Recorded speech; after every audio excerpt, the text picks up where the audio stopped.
Hello, and welcome to Art Appreciation Online. Over the next 8 weeks, we're going to take a whirlwind tour through the world of art, looking at it from a variety of perspectives. But to get started, it seems prudent to take a moment and allow me to introduce myself. Hi, everybody. I'm Cynthia Dollard, and I'll be your instructor for this course. Some of you might recognize me as I do teach studio classes on the main campus of North Ark, but I have been teaching online for a very long time. I'm speaking to you now from my art studio, which is generally where I will be working, here on my bouncy ball, as I type away and do my very best to be a human present in the course with all of you. Now, there might be days when maybe the class is a little overwhelming, or you need a little levity, a little humor in your life. So feel free to picture me like this. Pretty much this is how my life is. Oh, there's my cat over there having a snack. My Australian Shepherd is around here somewhere. This is my life. But if you want to, you can try visualizing me in a slightly different way also. Check this out. Hey, there it is. It's called Self-Portrait as an Elehuman. So let's see. You see the resemblance? Yeah, I did it a few years ago. And in reality, it's just something silly. But it's a drawing, and it demonstrates some of the things I really love to do in art. One of them, make people smile, create pretty realistic images, although this isn't that realistic, and really just have fun in the process. Now I've got a few other ways that you might want to visualize your instructor, and then we'll jump right into talking about how I want you to navigate the course. So a little bit more in fun, and then we'll go into the real content of this video. Here's another vision of my life from a few years ago. This is my home, which is just down the hill from my art studio. So that's enough about me. Let's talk about what we're going to do in this class, which is going to be, we're going to look at a whole lot of art. This picture means a little something different after my recent trip abroad, because we spent a lot of time looking up at ceilings. And you can see this guy in the middle, he's probably the guide, and he's telling them all the things that they should notice about the ceiling. But I'd rather look down at this point to what's right in front of me, which is really going to be a lot of art and a lot of good time with you. Before we go into a quick overview of the course, let's talk about Canvas, which may be new to many of you. So right now we're going to go into the course in the student view in Canvas, and I'll show you how I want you to navigate that class. Okay, here we are in the student view of Canvas.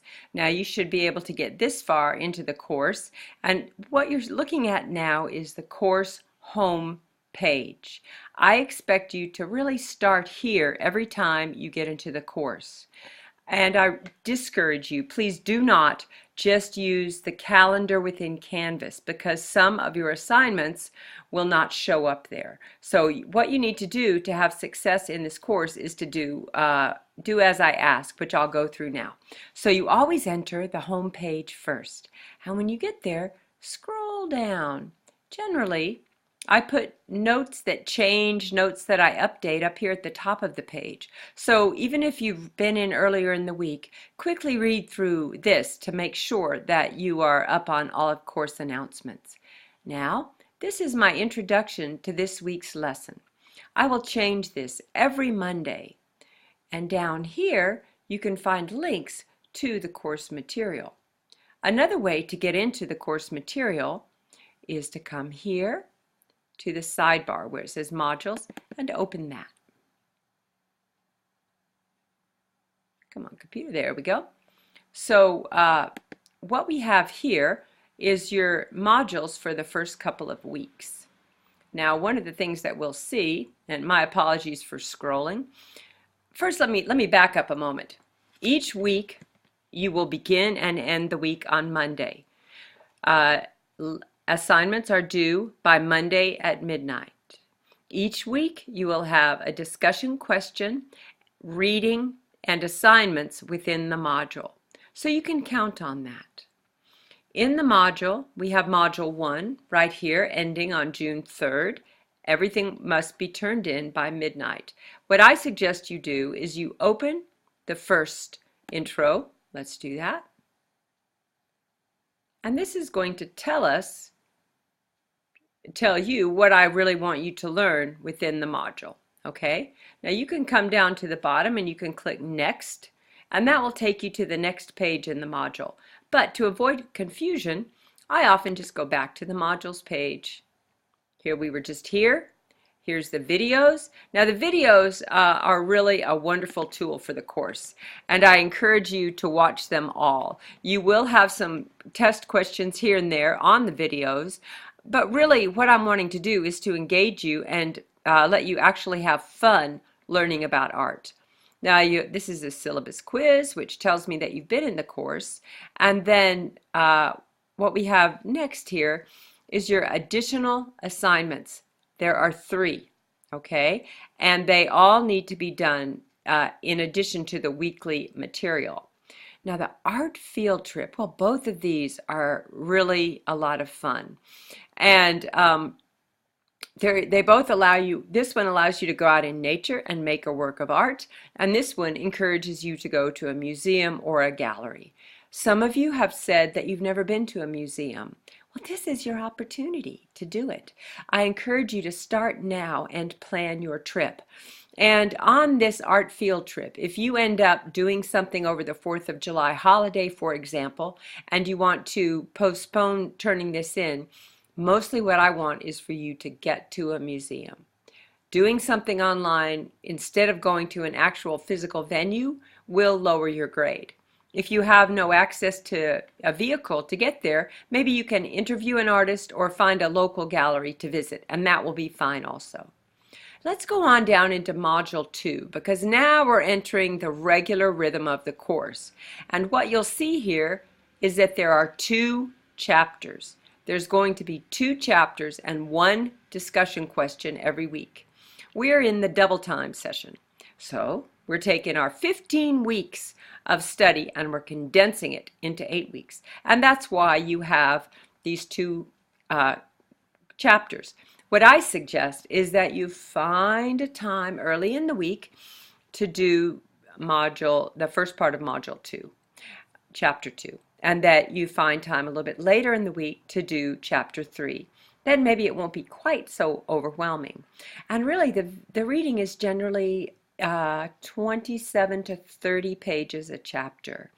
You're welcome to use either of the hardback book or the online textbook, but you do need to have access to the online code in order to go into your Connect assignments.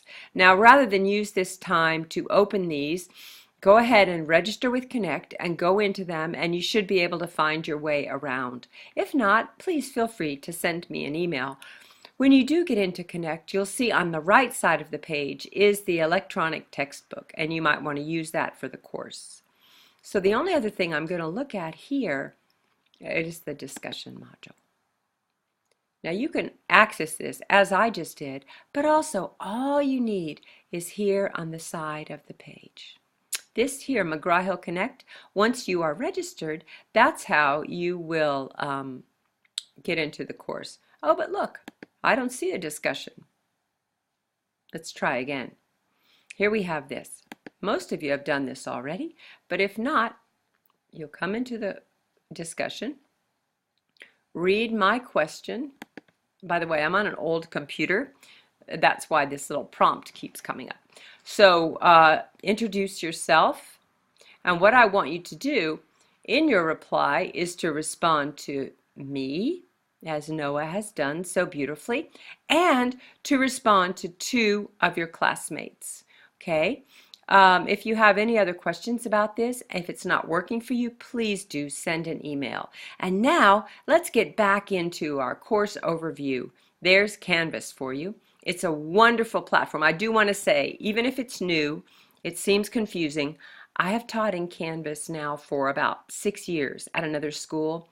I love it. It is so much better than the previous program that we've been using. So just let yourself have time to get used to it and know that it is really a much easier way to go through an online course.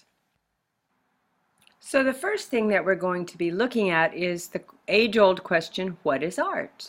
And after that, we'll go into the themes of art, which is what we're looking at here. What is a theme? A theme is an idea that an artist would organize their work around. And it can be fun. Let's say, oh, I'm just going to make something up. Let's say I was going to do a theme in art about traffic, or about sunrise, or about joy, or about having children, or about not having children.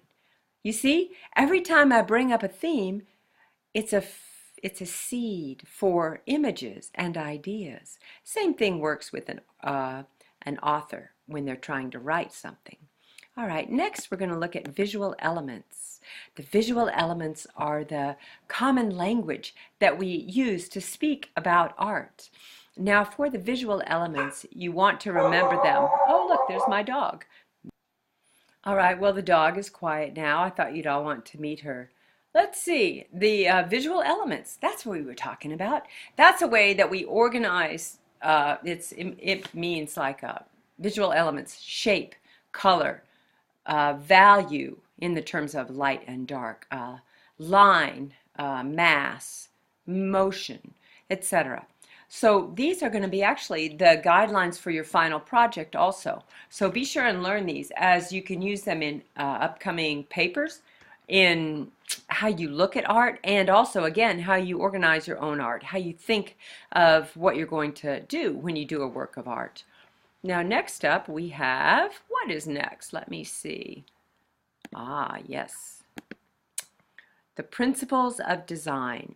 These are the guidelines for how artists and graphic designers design. Design is so both subtle and important. In other words, if something is designed badly, we won't get the message that the artist wants to convey. And in very good design, we don't notice the design. We just get the idea that the artist wants to get across. Here's one of the examples of unity in variety. Look, there's a bunch of shoes. And look also that the shoes that are warm colors, or the reds or the oranges, seem to jump out at you. And to me, the one pair of shoes, well, flip-flops actually, the one pair of flip-flops that has complementary colors is the one that gets the very most attention. You see the blue and the orange? That's the complementary color flip-flops. All right, let's move on. We'll talk about drawing. Now, drawing is the oldest form, really, of art making, I'd say. Here's some examples. Isn't that one just so cool? I'm not quite sure how the artist does this, but I really like this kind of work. Now, here's a drawing by a very old, well-known painter. His name was Rembrandt. I love this drawing. Look at what he's done here. You can see it especially in the arm to the far left of your screen. You see how it seems as he's just dashed this drawing off. He's made it without a lot of afterthought or worry or erasing, although he has left his lines that are perhaps not exactly where he wants to go. He's left them in place, and that's given us a feeling of motion. Now, even if you've never studied art, child's first steps is obvious here. I find that really lovely. And Rembrandt was a great draftsman, or drawer, as they say. Painting. Oh, now painting, well, that's after my own heart. I love to paint. Paint is such a diverse medium. You can do so many things with it, as in paint a person painting a person, or paint a person out of all sorts of odd objects. Oh, look, here's kind of a face of a fish. Here's a stingray. I have to get close to see. I think this is a really cool painting. Or, on the other hand, you can just dash off a painting, so to speak. It's called action painting. The artist Jackson Pollock really made this popular. On the other hand, this is by the artist Bouguereau. And I say he gave birth to modern art, because after him, how could you make something more realistically perfect? So, artists moved away from realism, really just after the time of the classical academic style, which this guy was really the leader of. Let's go to printmaking. Maybe some of you have done this in school, where you've etched prints, or maybe you've done a rubbing of something. Printmaking allows an artist to make multiple copies, as we see here. There's the dog again. Or in the Japanese woodblock prints, this is one of the most famous prints in the world. And what happened with the Japanese prints is that they really influenced the artists of the Impressionist period in the late 1800s. So this is called the Great Wave of Hokusai and is one of the most famous prints in the world. Here's what I wonder about it. It looks pretty peaceful, doesn't it? Kind of yin-yang. Here we have all this gentle curve. But what about the guys in the little boat? They're about to get creamed by the wave. So it's both peaceful and perhaps even a little bit stressful at the same time. One more print I want to show you is by a guy named Albrecht Durer. Now this is pretty amazing because he's working during the 1500s. And he was the person who actually made art available to the middle classes by doing a lot of art prints and making them available to a lot of people. Next up, let's look at photography. What? What? Okay, there's photography next. Well, photography is a wonderful medium that really changed art because artists no longer had to be in the role of the photographer. They could skew reality. And this is just, well, what will some people do on a dare? I wonder how much money he made for this and if it was worth it. Now, on a more serious note, photography can change lives. This is by the artist Louis Hines, and he traveled through really the whole country in the early 1900s, taking photographs of very young children working in factories. When his photos were presented to Congress, the child labor laws came into being. So therein lies an example of the power of a photograph. And then, of course, we have digital alteration, which is another way of using photography and another very valid art form in its own right. That's something that in my own art, I make original art and in paintings and batiks, but then for book design, I will alter them and create something that looks almost like a manuscript painting, like from the Middle Ages. All sorts of things. You can really do anything digitally. So we're wrapping up now. What else have we got? Graphic design, which maybe the cat has really the best idea because the cat's probably just hunting for mice on the computer. But really, I have a mouse sitting right here with my computer, and my cat doesn't really care. Oh, that's a dumb joke. But okay, graphic design, all things are possible. We're really in an era where we're continuing to unfold that as a medium. So here's another example. That's quite moving.